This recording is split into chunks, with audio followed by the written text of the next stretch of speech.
நான் இந்த கிருஷ்ணகிரியில தான் இருக்கிறாங்கன்னு இங்க பாதுகாப்புக்கு காவலருக்கு தெரியும், அங்க இருக்கிறவங்களுக்கு தெரியும். என் வீட்டுல போய் ஏன் ஓட்டுற சேட்டை தானே.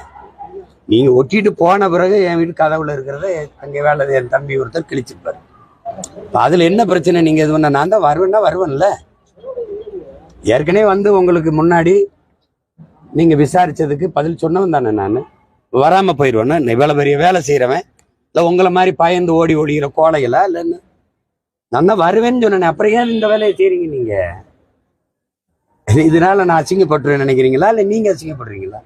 இப்போ பாக்குறவங்க முடிவு பண்ணிட்டோம். எங்கே போறேன்? நான் இங்கதான் இருக்கேன், வர்றேன்னு சொன்னேன். நாளைக்கு இல்லை நாளை மறுநாள் வருவேன். நாளைக்கே வந்தான்னு வர முடியாது. என்ன பண்ணுவேன் நீ? என்ன பண்ணுவேன் நீ? திருப்பி வைப்ப நீ, அதையே தான் பேசுவேன். நீ சம்பந்தப்பட்ட அந்த பொம்பளையை கூட்டிட்டு வந்து அங்க உட்கார வை, என்னை உட்கார விசாரி. நீ அங்க ஒன்று பேசிட்டு வருவ, அப்புறம் திருப்பி ஒன்று வருவ, அப்புறம் ஒரு வாரம் இதே பிரச்சனை வைப்பீங்க, திருப்பி கூட்டிடுவீங்க. எத்தனை நாளைக்கு? 15 வருஷமா இதே நாடகமா? என்னது?